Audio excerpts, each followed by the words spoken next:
whatever. Now we come to our next distinguished speaker, Professor Klaus Gravholt. Do I pronounce it correctly? Do I pronounce correctly or no?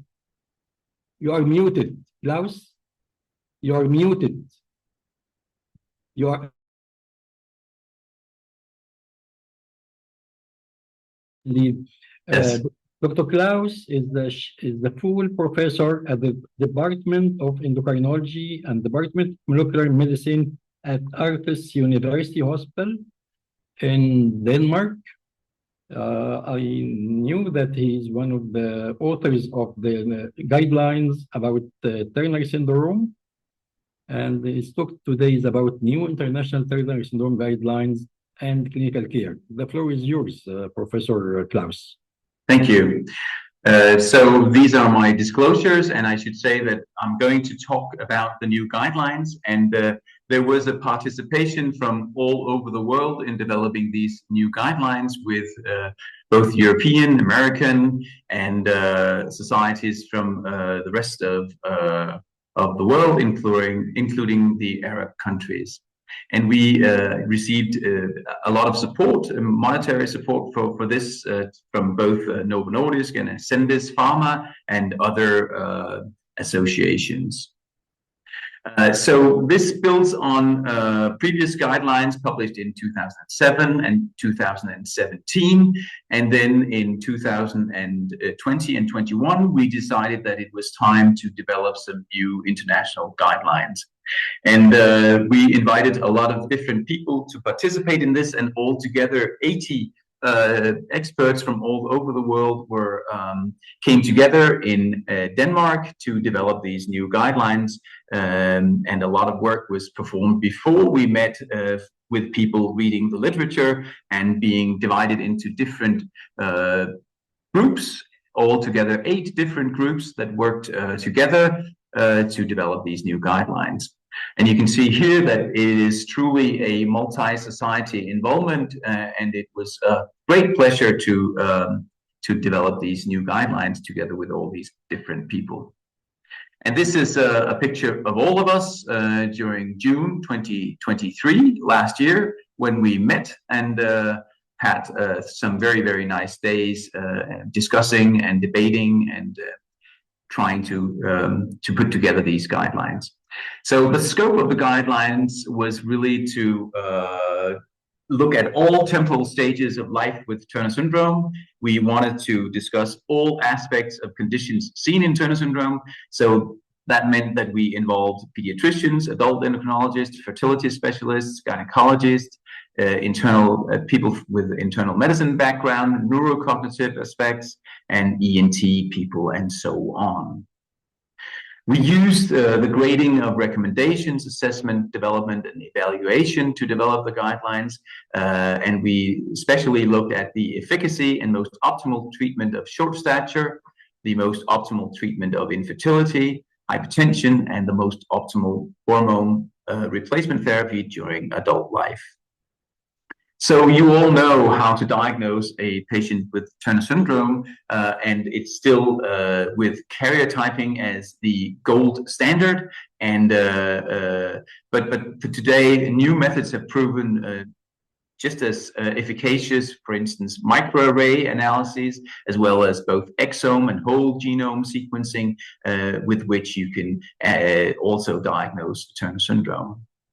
And today there's also being developed methodologies that are very cheap, based on just SNPs and small fragments, and some of these tests may be available soon.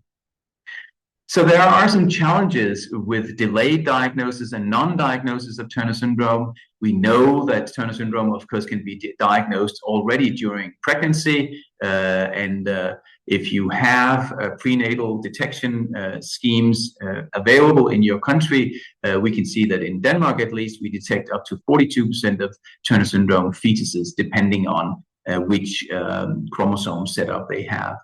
When Turners have been born, you know that you can diagnose at all ages, and we also know from different studies from different countries that the average age, the median age at diagnosis is actually 15 years, with the 45X karyotype being somewhat younger at around 11 years, meaning that there is a significant delay in the diagnosis of Turner syndrome.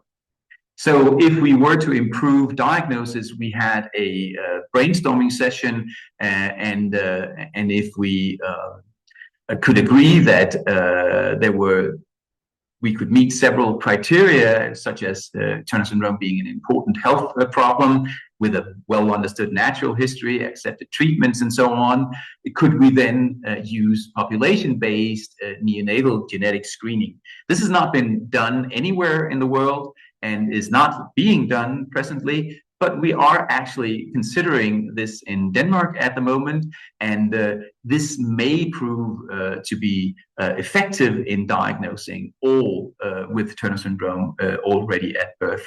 Whether this is something that will be available in other countries, I don't know yet, and I guess we will have to see the results of the study that we're doing right now.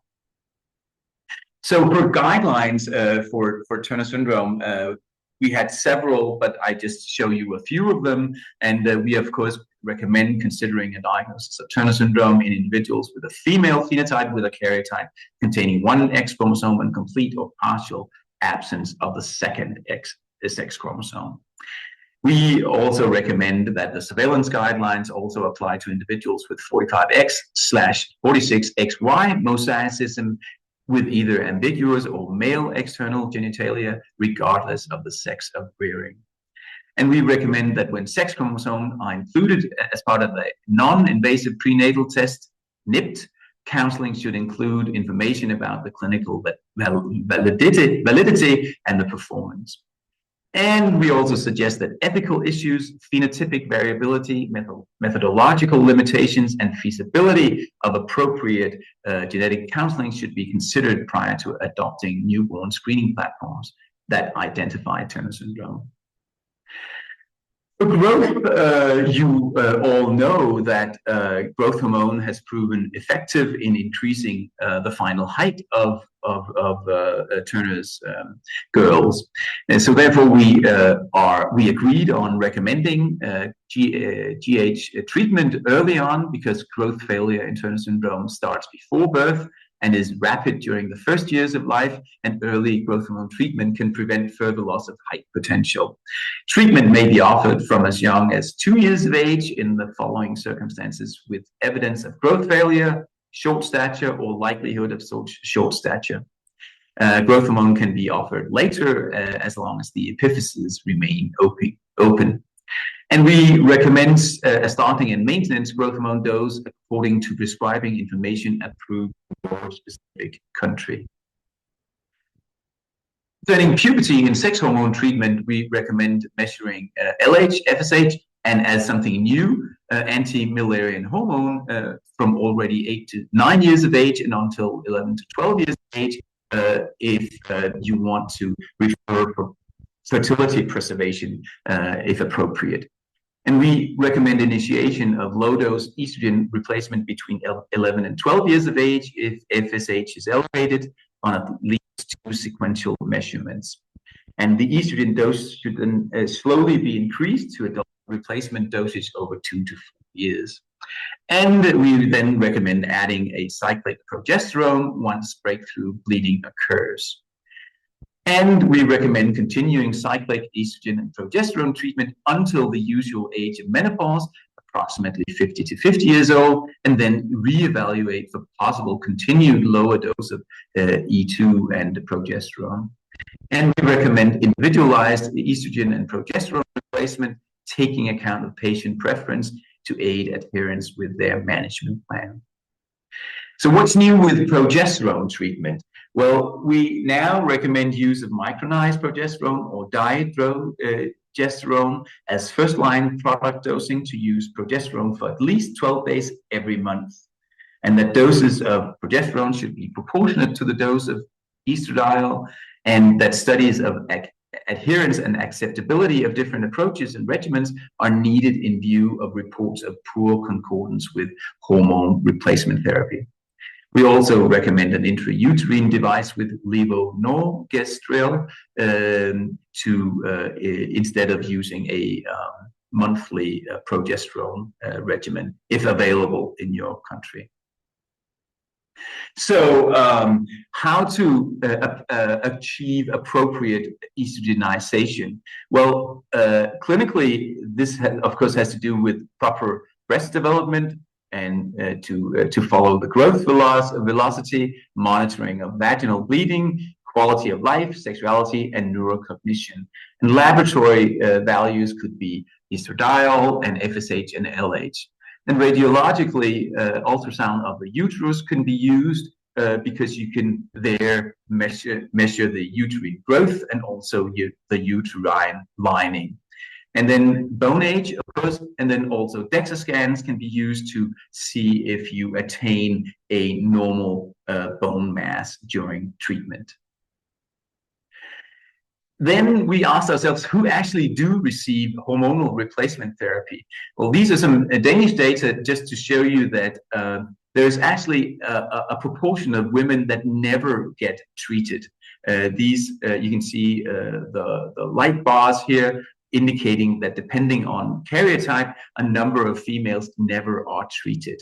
And then you can see that some receive transdermal treatment, some contraceptives, but most patients seems to be receiving oral hormone replacement therapy. We are aware that these data may be different depending on the country that you're talking about. And it's also important to remember that both estrogens and androgens are reduced in Turner syndrome. This is a study we did a couple of years ago, just showing you that even on a Turner syndrome hormonal replacement therapy with estradiol and progesterone, you can see that the level of estradiol is actually reduced comparing to normal cycling women, which is the black line here. And also testosterone is reduced by about 50%, indicating that the 50% of testosterone in a woman that comes from the ovaries is absent in Turner syndrome. There has been thoughts that maybe we should replace the testosterone that females with Turner syndrome lack. This has not been tested in more than one single study, but that single study did actually show very promising results. So what are the effects of hormonal replacement therapy? Well, we know that there is a lot of different organs that are actually positively affected by estradiol. You can see, we have data showing that the central nervous system is positively affected.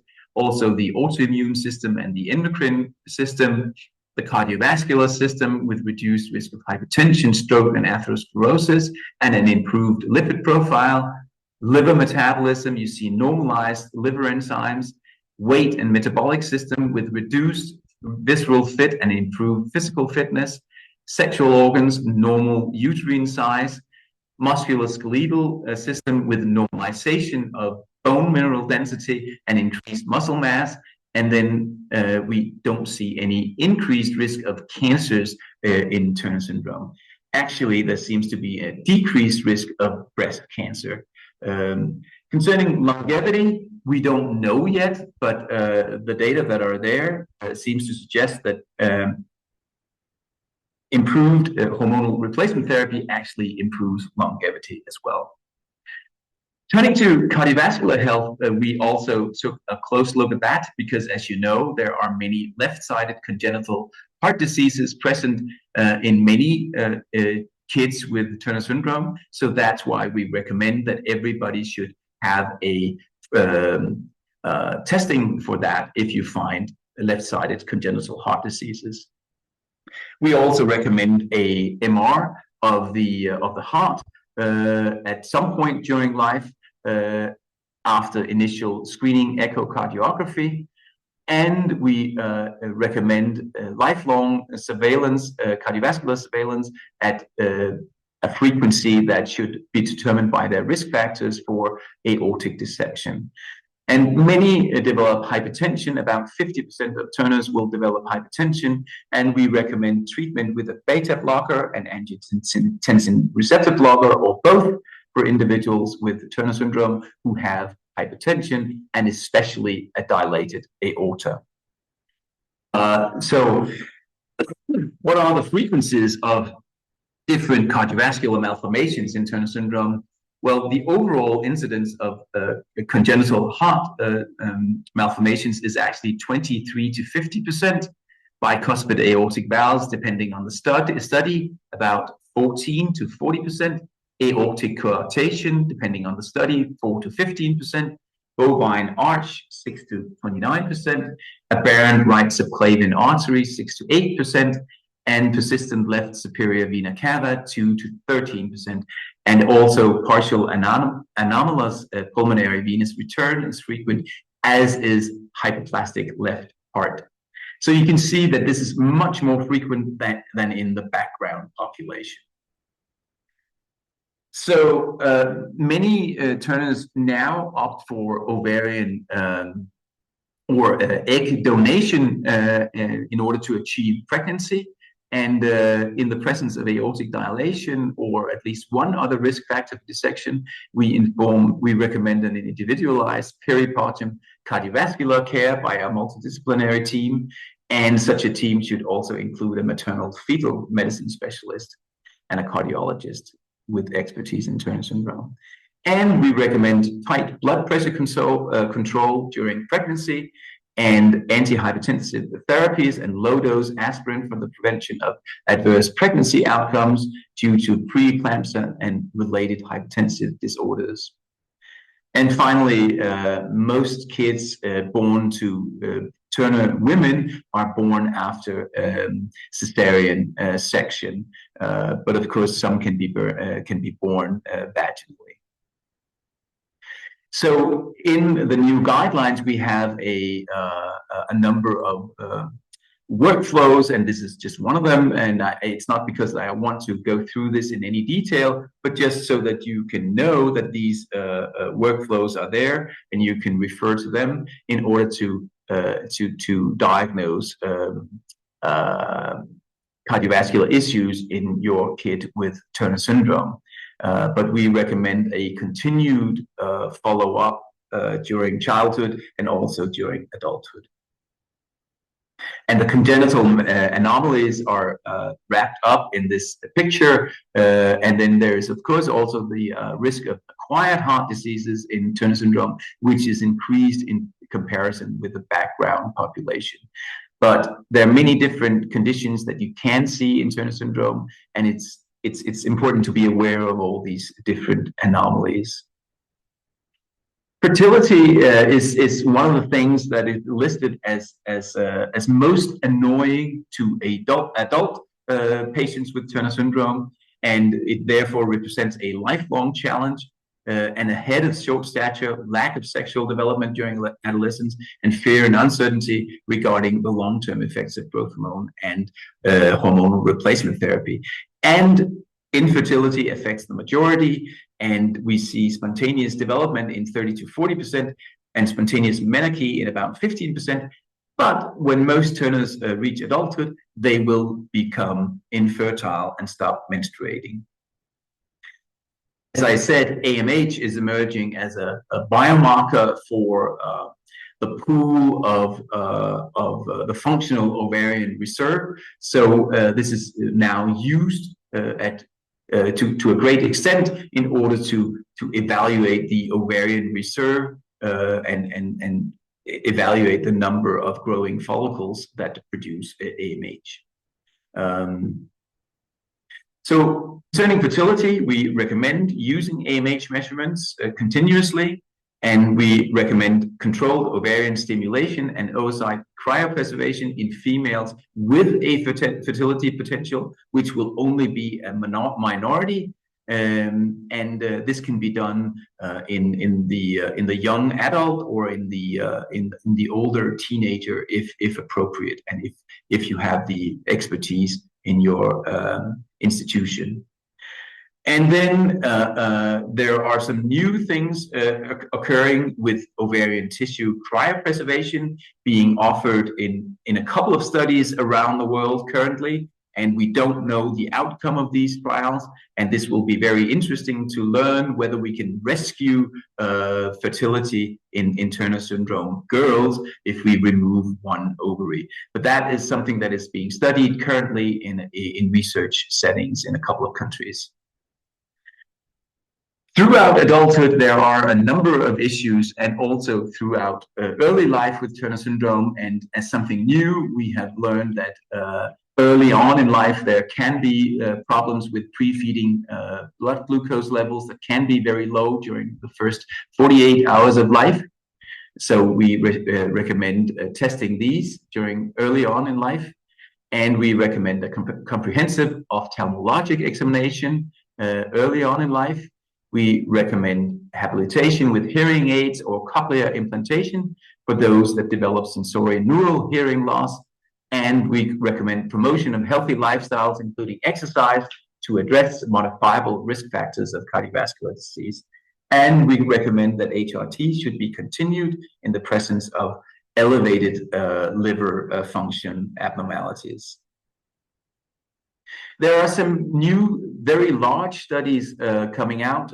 This is a study from London, just showing us that there are actually karyotype-phenotype associations. So 45X group is more affected with higher levels of problems with hearing loss, hypertension, bicuspid aortic valves, obesity, autoimmune disorders, and primary amenorrhea, compared with mosaic groups and also the ones with isochromosomes and so on. So there are karyotype-phenotype associations. We don't know the exact genomic background for these differences, but this will be interesting to learn more about in the coming years.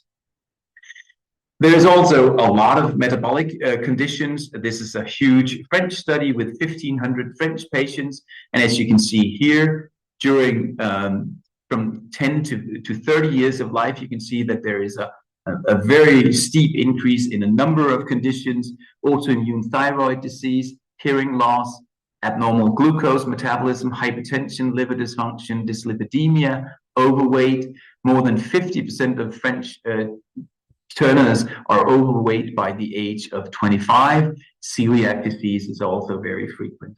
So we're learning a lot more about life with Turner syndrome with these new natural history studies. So therefore, we recommend that screening for celiac disease should be performed once in a while. We suggest measurement of complete blood cell count to evaluate for anemia. And we recommend that girls with and women with Turner syndrome attend a specialist interdisciplinary and or multidisciplinary clinics when available. And we suggest that Turner syndrome care teams should provide resources for additional education, self-advocacy, and connecting with other individuals through Turner syndrome support and advocacy organizations. And we have a lot of practical recommendations in the guidelines, which I would recommend you to take a look at, where you can get guidance with whether your patient is in infancy, during childhood, or during adulthood, and so on. Neurocognition is also an issue in Turner syndrome, and therefore we have a new section on that. And we recommend that cognitive neuropsychological evaluations and behavioral, social, emotional screenings should be integrated into the care of individuals with Turner syndrome. We recommend that evidence-based interventions should be used. And we recommend that girls and women with Turner syndrome receive counseling regarding sexual health and sexual well-being. So with that, I will stop and perhaps take some questions, or otherwise this is thank you to all the participants in the international guideline process, as well as patients that have developed, have been involved in research that has led us to these new guidelines. Thank you. Thank you very much, Professor Claus. Thank you very much indeed. But in Cairo, actually, the response to growth hormone in Turner syndrome is not appropriate. I don't know how it is in Denmark or in Europe. The response to growth hormone. Yes. The response to growth hormone is quite good if you start early on. But the problem can be that you need to give a higher dose than in many other groups of patients that have growth hormone deficiency. And remember that Turners are not really growth hormone deficient, but they have some kind of resistance towards growth hormone. So you need to give a higher dose in order to increase height appropriately. Concerning thyroid hormone, it's true that about 50% of all Turners will develop thyroid disease, and therefore they will need thyroid replacement therapy. And that usually doesn't, it is not usually a challenge. It's quite easy, I think, at least in our hands, to substitute with Eltroxin or whatever you have, whatever you have at hand. Yeah, but actually, when we start with growth hormone dose 0.05 milligram per kg per day, and increase the dose until 0.65, 67. What you are doing, but the response is still is not appropriate. Well, we tend to then increase the dose further on. At the same time, monitoring IGF-1 in order not to get a too elevated IGF-1.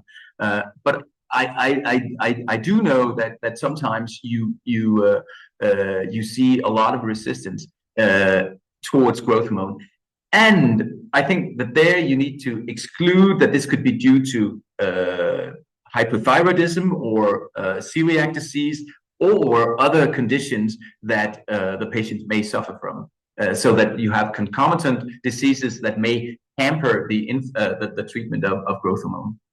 Okay, but in your practice, the response is fine, isn't it? Yes. Okay. Thank you very much indeed. It was very illustrative. Thanks a lot. Thank you. Thank you very much. Thank you. I have a question. I'm sorry. I have a question.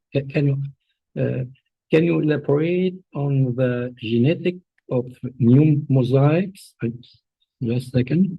This is from one of our colleagues in Cairo University. She's lecturer of genetics, asking, can you elaborate on the genetics of why mosaics at the level of mosaic syndrome? Yes, we're just conducting a series of studies of 45X/46XY patients, and we can see that about 66% of these are actually males, and the remaining 33% of these are females, and most of them have Turner syndrome. So the spectrum is broad, and most turn into males, many with a Turner syndrome-like phenotype. So we should probably treat these patients just according to the Turner syndrome guideline, because they seem to have they have a short stature, they have cardiovascular diseases, much more frequent than the background population, and similar to what we see in Turner syndrome. We have a paper in press right now, so it's coming out shortly, about this male population that seems to look very much like the female Turner syndrome patient. Okay, thank you very much indeed. Thanks a lot. Yeah, thank you.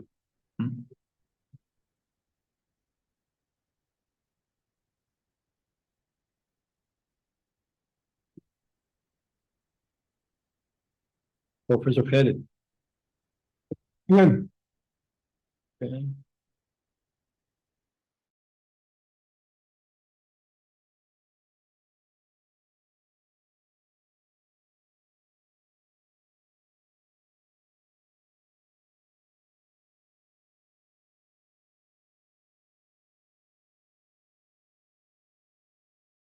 Years experience in neonatal medicine, and the main recent publication is neonatal sepsis, nutrition, and brain growth.